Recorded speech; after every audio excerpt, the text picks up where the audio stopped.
My teacher accused me of cheating because my story was too good for a 17-year-old. I got suspended with a cheating record that cost me my dream school. Even though I had all the proof showing it was my own work, the board still sided with her. Months later, she was arrested for selling test answers and exposed as the real fraud, while I was left fighting to clear my name. Now I have to decide whether to let her lies define my future or fight for what's right. This happened during my senior year at Westfield High. I was taking AP English Literature with Mrs. Rogers, who everyone said was tough but fair. The assignment was simple: write a 1,500-word short story in any genre we wanted. I chose to write about a World War II resistance fighter hiding in occupied France. I'd been fascinated by that period since 8th grade when my grandfather told me stories about his time in the war. I spent 3 weeks researching, hit up the library every day after school, read memoirs, historical accounts, even found some translated letters from French resistance members online. My story was about a young woman named Marie who worked as a baker while secretly passing coded messages to Allied forces through her bread deliveries. I was proud of it, really proud. The dialogue felt authentic. The historical details were accurate. I'd even included some French phrases I'd looked up to make it more realistic. I turned it in on a Friday morning, confident I'd nailed it. Monday morning, Mrs. Rogers called me to her desk before class started. She was holding my story, but her expression looked troubled. She told me we needed to talk after class. My stomach twisted. I'd never been in trouble with a teacher before. After the bell rang, she closed the classroom door and sat across from me. She said she was disappointed in me. I had no idea what she was talking about. She claimed my story was far too sophisticated for someone my age. The prose style, the historical accuracy, the mature themes. I tried to explain about all my research. She cut me off, said it read like something a graduate student would write, or something generated by artificial intelligence. The accusation felt like a physical blow. I insisted I didn't cheat, that I wrote every word myself. She shook her head, said the writing style didn't match my previous work. It was too polished, too professional. I explained that I'd worked really hard on it. She said she was going to have to report this to the administration. I asked what she was reporting. I hadn't done anything wrong. Academic dishonesty was a serious offense, she said. I left her classroom in complete shock. This had to be some kind of mistake. That afternoon, I got called to the principal's office. Mr. Thompson was sitting with Mrs. Rogers and the vice principal, Ms. Rodriguez. They had my story spread out on the desk like evidence at a crime scene. Mr. Thompson asked me to sit down. Mrs. Rogers had raised concerns about the authenticity of my creative writing assignment, he explained. I said I could prove I wrote it myself. I pulled out my backpack. Inside were 3 different notebooks filled with my research notes, character sketches, and rough drafts. I showed them all my planning materials, my handwritten drafts, everything. Mrs. Rogers barely glanced at them. She said anyone could write fake notes after the fact. I pointed out that these were dated. The ink showed they were written weeks ago. Ms. Rodriguez examined the notebooks. I could see her comparing my handwriting to my story. She confirmed the handwriting matched. Mrs. Rogers remained unmoved, said that didn't prove anything. Students could copy text by hand from AI sources. I asked why I would do that. It would take longer than just writing it myself. Mr. Thompson said they needed more time to investigate. I asked what they were investigating. I was telling them I wrote it. He scheduled another meeting for Wednesday, said I should bring my parents. Walking home, I felt sick. I'd worked so hard on that story. Now they were treating me like a criminal. My parents were furious when I told them. Not at me, but at the school. Dad immediately called Mr. Thompson to schedule a meeting. Mom started going through my notebooks, taking pictures of everything. She found my library checkout history on my account. Dozens of World War II books over the past month. She printed out my browser history too. Hours of research on resistance movements in occupied France. Wednesday arrived. We sat in Mr. Thompson's office like we were negotiating a hostage situation. My parents had brought a folder thick with documentation. Mom spread out my research materials. The dated notebooks, the library records, the browser history. She explained how I'd been interested in this topic for years, how my grandfather's stories had inspired my research. Mrs. Rogers sat there looking skeptical the entire time. She insisted the writing quality was too high, that 17-year-olds didn't write with that level of sophistication. Dad asked if she'd compared my story to my previous work in the class. She admitted she hadn't kept samples of my earlier assignments. Ms. Rodriguez suggested I could rewrite the story in front of them to prove I could do it. I agreed immediately, said I'd do it right then if they wanted. Mrs. Rogers said that wouldn't prove anything either. I could have memorized a pre-written story. The circular logic was maddening. Mr. Thompson said they'd made their decision. I was being suspended for 3 weeks for academic dishonesty. The suspension would go on my permanent record. My parents demanded to know what evidence they had besides Mrs. Rogers' opinion. Mr. Thompson said the teacher's professional judgment was sufficient. Dad asked to speak to the school board. Mr. Thompson said that was their right, but the suspension would stand pending any appeal. I walked out of school that day with a 3-week suspension for a crime I didn't commit. My parents immediately hired an attorney and requested a school board hearing. They also hired a handwriting expert to analyze my notebooks and story. The expert confirmed that all the handwriting was mine. The ink patterns showed the notebooks were filled over several weeks. She even found microscopic evidence that some pages had been written in different locations based on the paper's pressure patterns. We submitted a 20-page report to the school board, character references from other teachers, my complete academic record showing I'd never cheated before, even testimony from my grandfather about the stories he told me about the war. The school board hearing was scheduled for a Friday afternoon. Mrs. Rogers came prepared with a PowerPoint presentation about the dangers of AI-generated content. She showed examples of sophisticated writing from various AI programs. Then she displayed my story alongside them, claiming the quality was suspiciously similar. My lawyer asked her to point out specific similarities. She couldn't, just kept insisting it was too good for a high school student. The board asked if she had any actual evidence of cheating. She said the evidence was the writing itself. My parents presented their documentation, the handwriting analysis, the research trail, the character witnesses. 3 of my other teachers testified that my writing had been improving all year. My history teacher said I'd written several excellent research papers about World War II. After 2 hours of testimony, the board went into closed session. They came back 30 minutes later. The chairman said they were upholding the suspension. They needed to send a message about academic integrity. The cheating allegation would remain on my permanent record. I couldn't believe it. All that evidence, and they still sided with Mrs. Rogers. The 3-week suspension started immediately. I missed crucial review sessions for my AP exams, missed college application deadlines while I was fighting the suspension. My college counselor had to explain the cheating allegation in her recommendation letters. 3 of my top choice schools rejected me outright, said they couldn't accept students with academic integrity violations. I ended up at my safety school, a decent college, but not where I'd planned to spend 4 years. The suspension felt like it had derailed my entire future. But things got interesting during the spring semester. Rumors started circulating about Mrs. Rogers. Students were saying she'd been acting strange, missing class more often, seeming distracted and nervous. One day in March, she didn't show up for school at all. The substitute teacher said she was dealing with a personal matter. A week later, the rumors exploded. Mrs. Rogers had been arrested. The story came out in pieces over the next few days. A student named Tyler had been caught selling test answers to other kids in his chemistry class. When questioned, he said he'd bought the answers from Mrs. Rogers. The police searched her classroom and found copies of tests from multiple subjects. She'd been stealing answer keys from other teachers and selling them to students for months. They also found gradebook records that had been falsified. Students who'd paid her had received higher grades than they'd earned. The investigation revealed she'd made over $8,000 selling academic materials. She was fired immediately. Criminal charges were filed for fraud and corruption of minors. The school district launched an internal investigation into all her classes. Dozens of grades had to be recalculated. Several students lost their honor roll status when their real grades were revealed. I watched all this unfold with a mixture of satisfaction and rage. The teacher who'd destroyed my reputation for allegedly cheating had been the real cheater all along. My parents immediately contacted the school board. They demanded my suspension be overturned and the cheating allegation removed from my record. The board's response was pathetic. They said Mrs. Rogers' criminal behavior didn't change their decision about my case. The evidence against me had been evaluated independently of her later actions. My lawyer sent them a strongly worded letter pointing out the obvious irony. The teacher who'd accused me of academic dishonesty was guilty of systematic academic fraud. How could they trust her professional judgment about my integrity? The board refused to budge. They said changing their decision would set a dangerous precedent. That was when my parents decided to take the nuclear option. They hired a private investigator to look into Mrs. Rogers' background. What they found was shocking. She'd been forced to resign from her previous school district under suspicious circumstances. Multiple students had complained about unfair grading and accusations of cheating. Sound familiar? The investigator found 3 other students from her previous school who'd been falsely accused of academic dishonesty. All had been high-achieving students whose work was deemed too sophisticated. All had been punished despite providing evidence of their innocence. Mrs. Rogers had a pattern of targeting her best students with false accusations. The investigator theorized she felt threatened by students who wrote better than she expected. Rather than acknowledge their talent, she destroyed their reputations. Armed with this information, my parents went back to the school board. This time, they brought the other victims with them. Jennifer from Mrs. Rogers' previous school had been suspended for writing a too advanced research paper about climate change. Marcus had been accused of plagiarism on a poetry assignment that was beyond his capabilities. Jennifer had been failed for submitting a short story that was clearly written by an adult. All 3 had suffered consequences. Lost scholarships, been rejected from colleges, had their academic reputations destroyed. The school board finally agreed to another hearing. This time the evidence was overwhelming. Mrs. Rogers had falsely accused multiple students across 2 school districts. She'd shown a clear pattern of targeting high-achieving students with baseless cheating allegations. Her own criminal behavior proved she lacked the integrity to judge others' academic honesty. The board voted unanimously to overturn my suspension. The cheating allegation was removed from my permanent record. They issued a formal apology for the mishandling of my case. But the damage was already done. I was halfway through my freshman year at my safety school. The colleges that had rejected me weren't going to reconsider their decisions. I'd lost a full scholarship to my dream school. My entire educational trajectory had been altered by one teacher's false accusation. The school district offered to pay for my tuition difference as compensation. It wasn't enough, but it was something. Mrs. Rogers eventually pled guilty to the criminal charges. She was sentenced to 2 years probation and had to pay restitution to the students she'd defrauded. Her teaching license was revoked permanently. She'd never be able to destroy another student's future. But that didn't undo what she'd done to me and the others. I transferred to a better school sophomore year using my cleared record. The admissions office was sympathetic when they heard my story. They said false accusations of academic dishonesty were more common than people realized, especially in the age of AI, when teachers were increasingly paranoid about generated content. I graduated with honors and got into a good graduate program, but I always wondered what my path would have looked like without that suspension. Would I have gotten into my dream school? Would I have met different people, had different opportunities? There's no way to know. What I do know is that Mrs. Rogers taught me something she never intended. That authority figures can be wrong, that institutions can fail you, that sometimes you have to fight for the truth even when everyone tells you to give up. I also learned to document everything. Every assignment, every draft, every piece of research. I keep detailed records of my work process because I never want to be falsely accused again. It's sad that I have to live that way. But Mrs. Rogers' betrayal made me more careful, more thorough, more prepared. In a twisted way, her false accusation made me a better student and writer. I just wish it hadn't cost me so much in the process. The other students she'd falsely accused reached out to me after the story broke. We formed a kind of support group for survivors of academic persecution. All of us had been high achievers who'd been punished for our success. All of us had been told our work was too good to be real. The experience bonded us in a way that's hard to explain. We understood what it felt like to have your integrity questioned by someone you trusted, to have your hard work dismissed as fraud, to be punished for excellence instead of rewarded for it. Some of the others had worse outcomes than me. Jennifer had given up on her dream of becoming a scientist after her suspension. Marcus had dropped out of advanced classes and barely graduated. Jennifer had developed anxiety around writing and switched to a completely different major. Mrs. Rogers' false accusations had ripple effects that lasted for years. She damaged not just our academic records, but our confidence and self-worth. It took therapy for some of us to recover from the psychological trauma. Being called a cheater when you've worked honestly is a special kind of violation. It makes you question everything about yourself. Did my work really deserve the grades I got? Was I actually as good as I thought? Was everyone just being nice to me? Those doubts can eat away at you if you let them. I was lucky to have parents who believed in me and fought for me. Not every student has that kind of support system. Some kids would have just accepted the punishment and moved on. They would have internalized the message that their best work wasn't good enough, that they weren't capable of producing quality writing. Mrs. Rogers could have crushed my love of writing entirely. Instead, she made me more determined to prove her wrong. Every good grade I got after that felt like a small victory against her false narrative. Every piece of positive feedback from professors was evidence that she'd misjudged my abilities. I started writing for the school newspaper partly to spite her memory. If she thought I was too unsophisticated to write well, I'd prove her wrong publicly. My articles got picked up by regional publications. I won several journalism awards during college. I even got published in a national magazine while still an undergraduate. Each success felt like another nail in the coffin of her accusations. I was building an undeniable record of authentic achievement. After graduation, I became a freelance writer and investigative journalist, partly because I loved the work, but also because Mrs. Rogers had taught me the importance of uncovering truth. She'd shown me how much damage could be done when lies were accepted as fact, how institutions could fail people who trusted them, how authority figures could abuse their power to destroy innocent lives. I decided to make a career out of exposing that kind of corruption. My first first major investigation was about grade manipulation in public schools. I found 3 districts where administrators had been altering test scores to meet state requirements. The story won a state journalism award and led to several resignations. I dedicated the award to Mrs. Rogers, wherever she was. She taught me that academic fraud came in many forms. Sometimes it was students cheating on tests. Sometimes it was teachers and administrators cheating the system. Her hypocrisy had opened my eyes to the bigger picture. Over the years, I've investigated dozens of education scandals, principals embezzling funds, teachers selling grades, counselors falsifying transcripts. Each story reminded me of my own experience with institutional betrayal, the feeling of being gaslit by people in positions of trust, the frustration of having evidence dismissed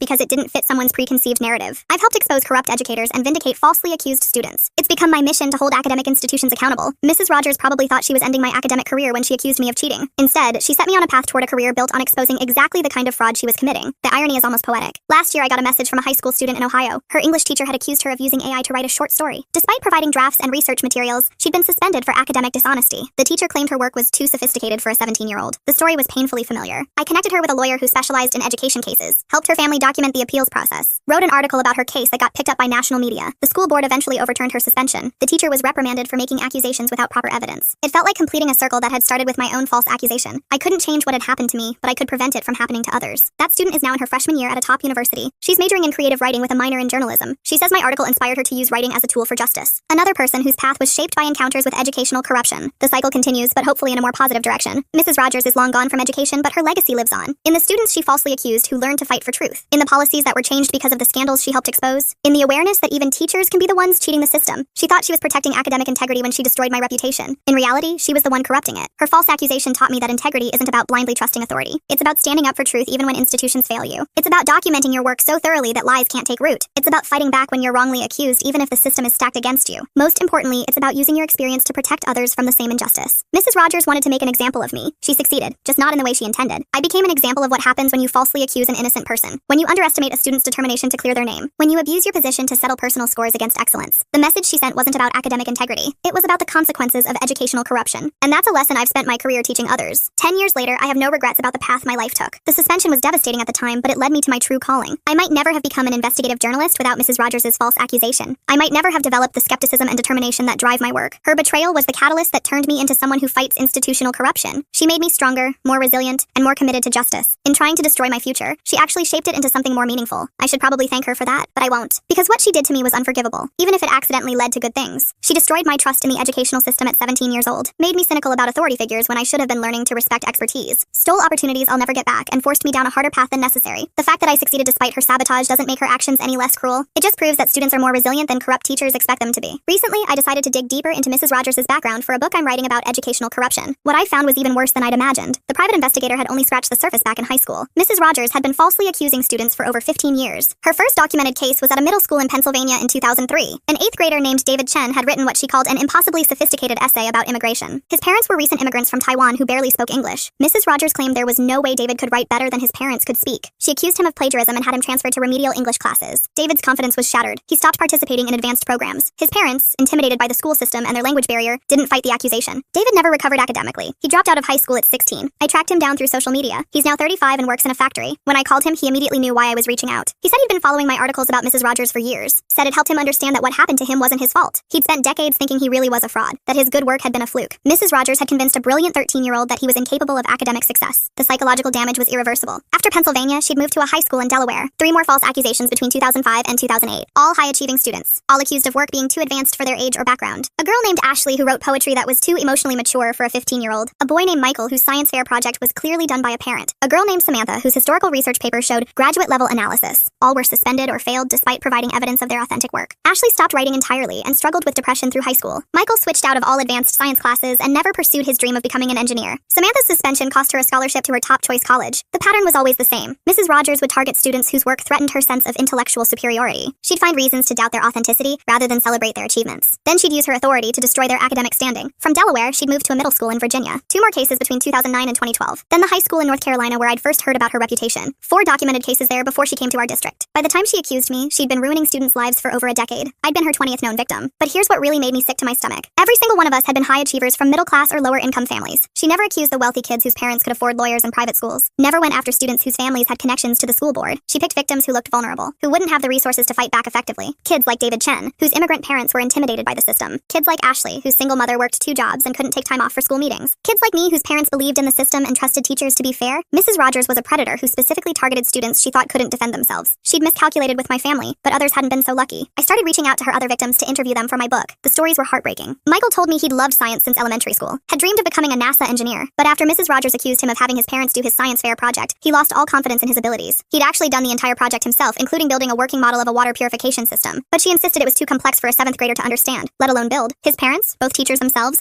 were devastated that a colleague would make such accusations without evidence. They provided detailed photos of Michael working on the project over several weeks. They brought in character references from his previous teachers. They even offered to have him rebuild the entire system in front of administrators. The school refused, said Mrs. Rogers' professional judgment was sufficient evidence. Michael was disqualified from the science fair and received a failing grade on the project. He never entered another science competition, never took advanced physics or chemistry classes, became convinced that he wasn't actually smart enough for scientific pursuits. He's now a sales manager at an office supply company. Not that there's anything wrong with that career, but it wasn't his dream. Mrs. Rogers had killed his passion for science with one false accusation. Ashley's story was even more tragic. She'd been writing poetry since she was 10 years old, had won several local contests and been published in teen literary magazines. Her English teacher before Mrs. Rogers had encouraged her to submit work to national competitions. Then Mrs. Rogers arrived and decided Ashley's poems were too sophisticated. She claimed a 15-year-old couldn't possibly understand themes of loss and grief the way Ashley wrote about them. Never mind that Ashley's father had died in a car accident when she was 12. Never mind that her poems were clearly processing that trauma in age-appropriate ways. Mrs. Rogers accused her of copying adult poets and submitting their work as her own. Ashley provided drafts showing her creative process, character references from her previous teacher, even recordings of herself reading drafts aloud. Mrs. Rogers dismissed all of it as fabricated evidence. Ashley was suspended for plagiarism and banned from the school literary magazine. The suspension went on her permanent record and cost her a scholarship to a prestigious summer writing program. More importantly,